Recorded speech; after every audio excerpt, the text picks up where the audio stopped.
Hi friends, ഇന്ന് നമുക്ക് ക്രോഷയ്ക്ക് use ചെയ്യുന്ന മെറ്റീരിയൽസ് പരിചയപ്പെടാം. ആദ്യമായി ഞാൻ കാണിക്കുന്നത് മീഷോയിൽ നിന്നും 129 റുപ്പീസിന് വാങ്ങിയ യാണിൻ്റെ സെറ്റാണ്. ഇതിൻ്റെ കൂടെ ക്രോഷേ ഹുക്കും കിട്ടുന്നുണ്ട്. ഇതൊരു അക്രിലിക് യാണാണ്. അടുത്തതായി കാണിക്കുന്നതും അക്രിലിക് യാണാണ്. അതും 10 റുപ്പീസാണ് വരുന്നത്. ക്രോഷേ ബിഗിനേഴ്സിന് ബഡ്ജറ്റ് ഫ്രണ്ട്ലി ആയിട്ട് വാങ്ങാൻ കഴിയുന്ന യാണാണിത്. ലോക്കൽ ഷോപ്പുകളിൽ കിട്ടും. ഇത് 15 ഗ്രാമാണ് വരുന്നത്. ഇത് കുറച്ചു കാലം മുമ്പ് ഞാൻ വാങ്ങിയതാണ്. ഇത് 25 ഗ്രാമോളം വരുന്നുണ്ട്. ഇത് കോട്ടൺ യാണാണ്. 50 ഗ്രാം 65 റുപ്പീസാണ്. ഇത് ട്രിവാൻഡ്രം ചാല മാർക്കറ്റിൽ നിന്നാണ് ഞാൻ വാങ്ങിയത്. ക്രോഷേ വർക്ക് ചെയ്യാൻ ആഗ്രഹിക്കുന്നവർക്ക് ഇത് നല്ലൊരു ഓപ്ഷനാണ്. ഇത് നല്ല ഫിനിഷിങ്ങും ക്വാളിറ്റിയും ഉള്ള യാണാണ്.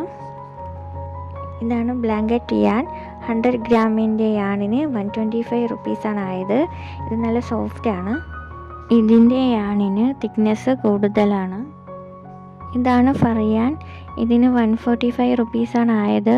ഫറിയാൻ കാണാൻ നല്ല ഭംഗിയാണെങ്കിലും ക്രോഷേ ചെയ്യാൻ വളരെ ബുദ്ധിമുട്ടാണ്.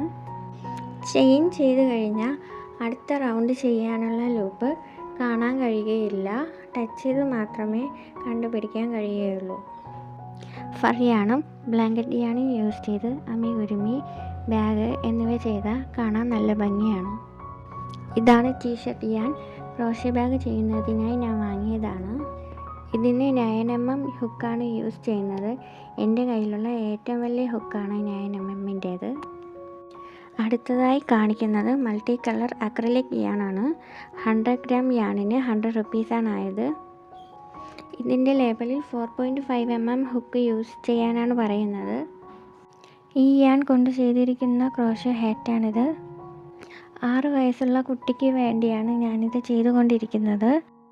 ഇത് ഫിനിഷ് ചെയ്തിട്ടുള്ള വീഡിയോ ഞാൻ ഇടാം. ഇത് സിമ്പിൾ മോഡലാണ്. കുറച്ച് സ്റ്റിച്ച് മാത്രം പഠിച്ചാൽ നമുക്ക് ചെയ്യാവുന്നതാണ്. ഇതുപോലെയുള്ള ക്രോഷേ ഹാറ്റ് ചെയ്യുന്നതിൻ്റെ വീഡിയോ ഞാൻ എൻ്റെ ചാനലിൽ അപ്ലോഡ് ചെയ്യാം. പറ്റുന്നവർ ചെയ്ത് നോക്കണേ. ഇനി നമുക്ക് ക്രോഷേ ഹുക്സ് പരിചയപ്പെടാം. 2.5mm, 3.5mm, 4.5mm, 5mm, 9mm ഇത്രയും ഹുക്സാണ് എൻ്റെ കയ്യിലുള്ളത്. Steel hooks, aluminium hooks, wooden hooks, plastic hooks ഇവയെല്ലാം അവൈലബിൾ ആണ്. ഹാൻഡിൽ ഉള്ളതും ഹാൻഡിൽ ഇല്ലാത്തതുമുണ്ട്. യാൺ തിക്നെസ് നോക്കിയാണ് ഹുക്ക് സെലക്ട് ചെയ്യുന്നത്. കറക്റ്റ് ഹുക്ക് സെലക്ട് ചെയ്തില്ല എങ്കിൽ സ്റ്റിച്ച് ടൈറ്റാകാനോ ഒരുപാട് ലൂസാകാനോ ചാൻസ് ഉണ്ട്. മിക്ക യാണിൻ്റെ ലേബലിലും ഹുക്ക് സൈസ് എഴുതിയിരിക്കും. യാണിൻ്റെ തിക്നെസ് അനുസരിച്ച് വെയ്റ്റ് നമ്പർ കൊടുത്തിട്ടുണ്ട്. 0 to 7 വരെയാണ് വെയ്റ്റ് നമ്പർ വരുന്നത്. വെയ്റ്റ് നമ്പർ നോക്കി നമുക്ക് ഹുക്ക് സെലക്ട് ചെയ്യാവുന്നതാണ്.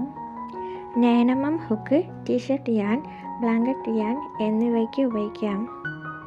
ഫറിയാണിന് 4.5mm ഹുക്ക് സൈസ് എടുക്കാവുന്നതാണ്. അടുത്തതായി പറയുന്നത് സ്റ്റിച്ച് മാർക്കേഴ്സിനെയും യാൺ നീഡിലിനെയും കുറിച്ചാണ്. ക്രോഷേ വർക്ക് ചെയ്യുന്നതിൻ്റെ ഇടയിൽ ബ്രേക്ക് എടുക്കുമ്പോൾ ലാസ്റ്റ് ലൂപ്പിൽ സ്റ്റിച്ച് മാർക്കർ ഇട്ടാൽ സ്റ്റിച്ച് അഴിഞ്ഞു പോകാതെ ഇരിക്കും. ക്രോഷേ ചെയ്യുമ്പോൾ റൗണ്ടിൻ്റെ സ്റ്റാർട്ടിങ് മനസ്സിലാക്കാൻ വേണ്ടിയും സ്റ്റിച്ച് മാർക്കർ യൂസ് ചെയ്യാം. അമിഗുരുമി ചെയ്യുമ്പോൾ സ്റ്റിച്ച് മാർക്കർ ഒരുപാട് ഉപകാരപ്പെടും. സിംഗിൾ ക്രോഷേ വെച്ച് റൗണ്ട് ചെയ്യുമ്പോൾ സ്റ്റിച്ചിൻ്റെ സ്റ്റാർട്ടിങ് കണ്ടുപിടിക്കാൻ വളരെ ബുദ്ധിമുട്ടാണ്. സേഫ്റ്റി പിന്നും സ്റ്റിച്ച് മാർക്കറായി നമുക്ക് ഉപയോഗിക്കാവുന്നതാണ്. ഇതാണ് യാൺ നീഡിൽ. സ്റ്റാർട്ടിങ്ങിലും എൻഡിലും വരുന്ന യാണ് ഹൈഡ് ചെയ്യാൻ ഇത് ഉപയോഗിക്കാം. പ്ലാസ്റ്റിക് ക്യാൻവാസ് കൊണ്ട് ബാഗ് സ്റ്റിച്ച് ചെയ്യാനും ഈ നീഡിൽ ഉപയോഗിക്കാവുന്നതാണ്.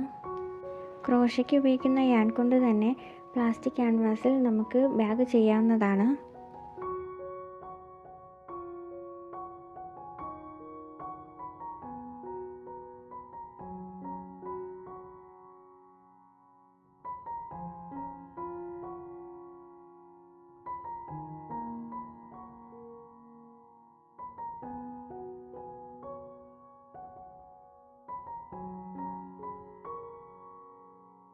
ക്രോഷേ യാൺ കട്ട് ചെയ്യുന്നതിന് ഒരു സിസർ കൂടി നമുക്ക് ഉപയോഗിക്കാം. ക്രോഷേ ബിഗിനേഴ്സിന് മെറ്റീരിയൽസ് പരിചയപ്പെടുത്തുന്ന വീഡിയോ ആണിത്. ഡൗട്ടുള്ളവർ കമൻ്റ് ഇട്ടാൽ റിപ്ലൈ തരാം. എല്ലാവരും അഭിപ്രായം പറയണം. ക്രോഷ്യ ബേസിക് സ്റ്റിച്ച് ചെയ്യുന്നതിൻ്റെയും ക്രോഷ്യ വർക്ക് ചെയ്യുന്നതിൻ്റെയും വീഡിയോകൾ ഇനി വരുന്ന ദിവസങ്ങളിൽ അപ്ലോഡ് ചെയ്യുന്നതാണ്. എല്ലാവരും സപ്പോർട്ട് ചെയ്യണേ.